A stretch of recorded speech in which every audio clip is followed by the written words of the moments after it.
channel YouTube Mas dan Ember. Raja yang diberi gelar bertanduk dua. Zulkarnain hidup di masa Nabi Ibrahim. Nama Zulkarnain sendiri adalah sebuah julukan seorang raja. Keterangan ini diperkuat oleh ayat Al-Quran. Sungguh kami telah memberikan kepadanya kedudukan di bumi, dan kami telah memberikan jalan kepadanya untuk mencapai segala sesuatu. Al-Kahfi 84. Zulkarnain adalah salah seorang dari dua raja adil dan bijaksana yang pernah ada di bumi. Menurut kisah dari Ubaid bin Umair, Zulkarnain adalah sepupu Nabi Khidir. Kemudian Nabi Khidir juga menjadi menteri sekaligus penasihat Zulkarnain. Zulkarnain pernah melakukan ibadah haji bersama Nabi Khidir dengan berjalan kaki. Saat Nabi Ibrahim mengetahui kehadirannya, beliau langsung keluar dari kota Mekah untuk menemuinya dan mendoakannya. Lalu Allah SWT menundukkan awan yang bisa membawanya kemana saja ia mau. Setelah bertemu dengan Nabi Ibrahim, menurut tafsir Ibnu Katsir, Zulkarnain melakukan tawaf bersama dengan Nabi Ibrahim dan melakukan kurban. Petualangan dan pengembaraan Zulkarnain bermula saat beliau melakukan perjalanan ke arah barat dan menemukan umat yang tak beragama. Dalam Al-Quran telah difirmankan oleh Allah Subhanahu wa Ta'ala, hingga ketika dia telah sampai di tempat matahari terbenam, dia melihatnya matahari terbenam ke dalam laut yang berlumpur hitam, dan di sana ditemukannya suatu kaum yang tidak beragama. Kami berfirman, wahai Zulkarnain, engkau boleh menghukum atau berbuat kebaikan mengajak beriman kepada mereka. Al-Kahfi 85. Kemudian, Zulkarnain menempuh perjalanan lagi ke arah timur untuk menegakkan keadilan dan kebenaran. Sampai perjalanannya terhenti di sebuah tempat di antara dua gunung.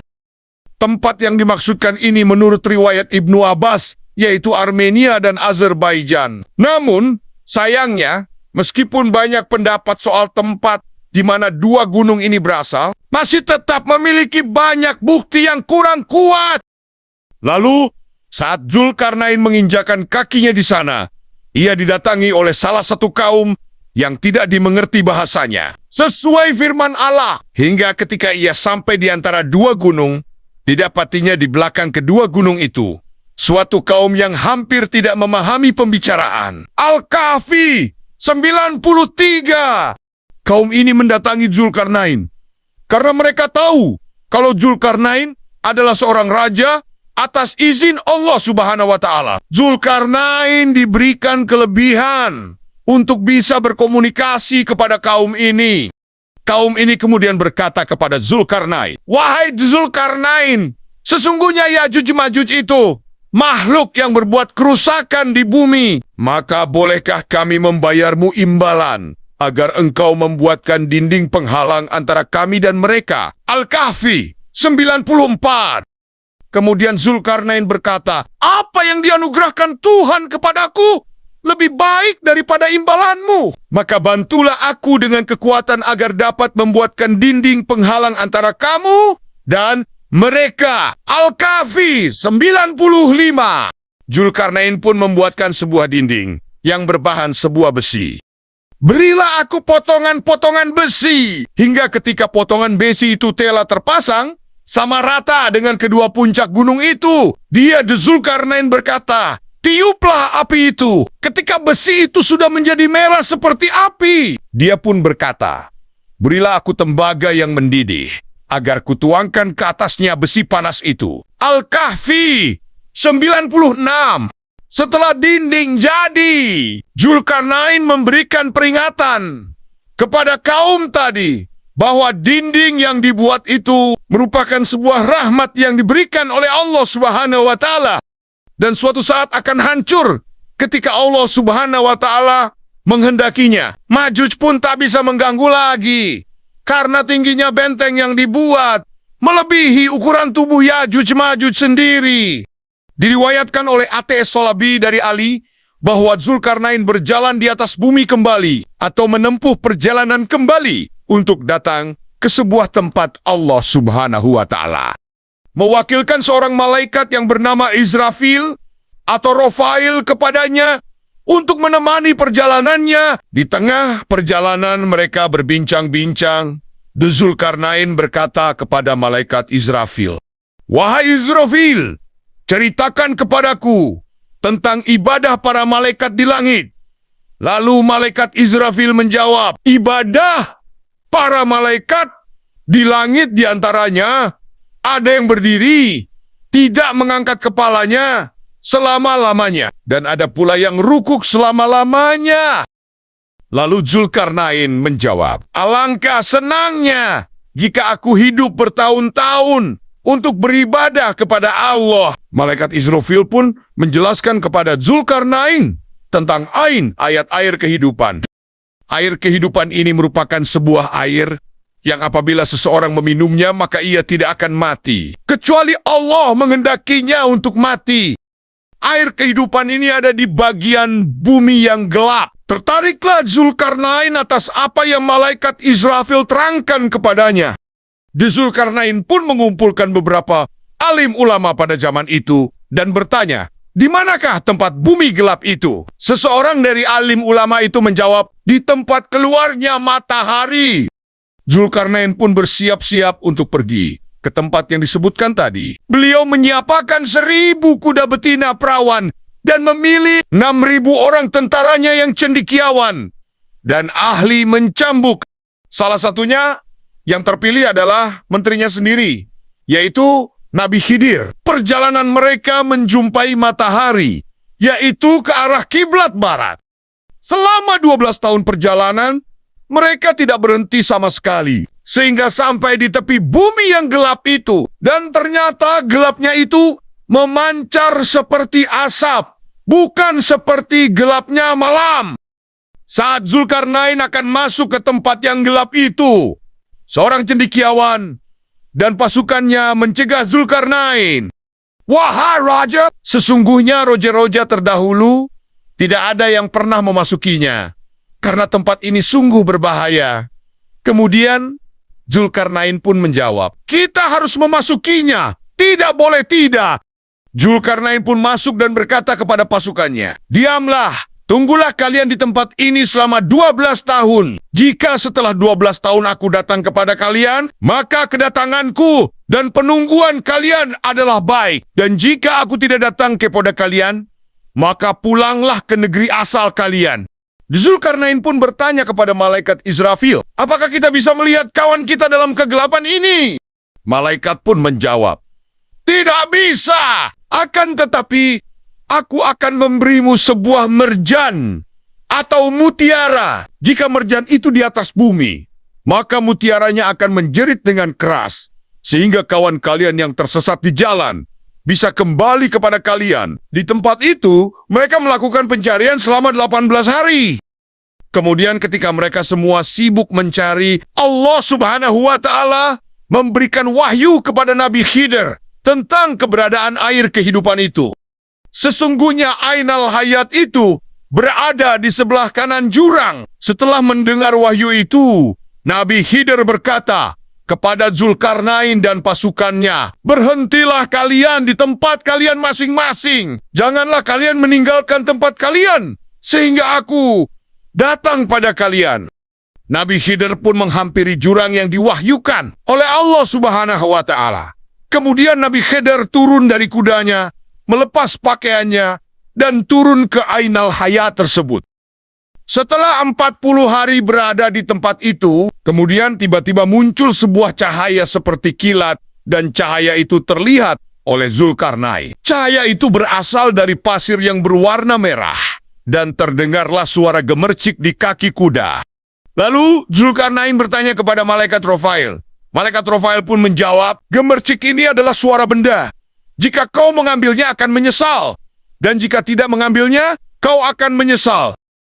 Maka karena pasukan Zulkarnain pun mengambil sedikit dan keluar dari tempat gelap itu. Saat mereka sudah sampai di luar, mereka semua melihat benda yang dibawanya ternyata itu adalah batu permata.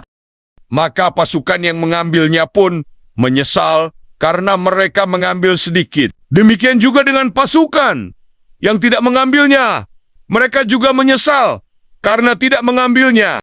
Perjalanan ini diakhiri dengan penemuan batu permata itu saja.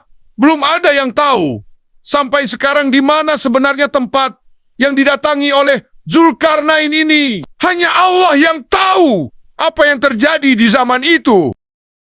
Di Zulkarnain secara harfiah berarti pemilik dua tanduk. Ada yang berpendapat bahwa dia digelar demikian karena rambutnya yang panjang disisir dan digulung sedemikian rupa bagaikan dua tanduk, atau karena dia memakai perisai di kepala yang terbuat dari tembaga yang menyerupai tanduk. Ada juga yang berkata bahwa dia mencetak uang logam dengan gambar berbentuk dua tanduk yang melambangkan dirinya serupa dengan dewa Emaun. Menurut sebagian ulama, Zulkarnain adalah Alexander the Great dari Macedonia. Ada juga yang berpendapat dia adalah salah seorang penguasa Himyar Yaman. Hal ini dengan alasan bahwa penguasa-penguasa Yaman menggunakan Su pada awal namanya seperti Su Nuwas dan Su Yazid. Riwayat lain juga menyatakan dia adalah Quraisy 539 sampai 560 sebelum Masehi, pendiri Imperium Persia. Sementara menurut Tahir Ibn Ashur bahwa dia adalah seorang penguasa dari Cina. Dengan alasan yang kuat pula, Ibnu Ishaq menyatakan, diceritakan kepadaku oleh Saur bin Yazid dari Khalid bin Madan Al-Kalas. Satu Khalid adalah orang yang pernah berjumpa dengan banyak sekali manusia, bahwa Rasulullah SAW ditanya tentang Dzulkarnain. Maka Rasulullah pun menjawab, ia adalah seorang raja yang menyambangi bumi dari bawahnya dengan berbagai jalan. Sementara menurut Atsar dari Ali yang dicantumkan oleh Astabari dalam Jami al-Bayan dan Anuhas dalam Mani al-Quran menyatakan bahwa Ibnu Al-Kawa pernah bertanya kepada Ali bin Abi Thalib tentang Zulkarnain. Apakah ia seorang nabi ataukah malaikat? Ali menjawab, bukan ini nabi dan bukan itu malaikat. Ia adalah seorang hamba yang saleh yang menyeru kaumnya kepada Allah Ta'ala. Lalu mereka melukai kepalanya sebelah. Kemudian ia menyeru mereka lagi. Namun mereka malah melukai lagi. Karena itu, dia dijuluki. Menurut Quraisy Shihab, kata makna dalam Quran surah 18 banding 84, terambil dari kata tamkin, yakni memungkinkan dan menjadikan bisa dan mampu. Kemampuan dimaksud adalah kemantapan dalam hal kekuasaan dan pengaruh. Allah memantapkan bagi Zulkarnain kekuasaan dengan menganugerahkan kepadanya pengetahuan tentang tata cara mengendalikan wilayah, serta mempermudah baginya perolehan saranan dan prasarana guna mencapai maksudnya. Sementara kata sababan pada mulanya berarti tali, kemudian makna ini berkembang sehingga mencakup segala sesuatu yang dapat mengantar guna meraih apa yang dikehendaki dengan menggunakan tali. Timba dapat diturunkan ke sumur untuk memperoleh air. Dengan tali juga seseorang dapat memanjat ke atas. Apakah Zulkarnain nabi? Berdasarkan fakta sejarah itu, sejarawan Muslim berkesimpulan bahwa Alexander, Raja Macedonia, dalam dunia Islam dikenal dengan Iskandar Zulkarnain. Zulkarnain memang tidak diyakini sebagai seorang nabi yang wajib diimani. Tetapi Al-Quran menginformasikan bahwa ia memperoleh wahyu. Allah memuji Hazrat Zulkarnain atas akhlaknya yang mulia. Beliau adalah hamba Allah yang diberkahi, yang memerintah dengan adil dan damai. Beliau sangat baik hati kepada rakyatnya. Namun, tidak ada bukti kuat yang mendukung premis bahwa beliau adalah seorang nabi. Zulkarnain adalah seorang tokoh dalam Al-Quran. Dia juga disebutkan dalam berbagai hikayat dan legenda rakyat. Kisah Zulkarnain biasanya berpusat pada masalah pembangunan dinding yang menghalangi jalan masuk Yajuj dan Majuj dan pengembaraannya ke berbagai belahan dunia. Itulah kisah Zulkarnain. Bukan nabi dan bukan malaikat, namun memiliki gelar bertanduk dua. Terima kasih sudah menonton. Semoga video ini bermanfaat. Subscribe, like, komen, dan share.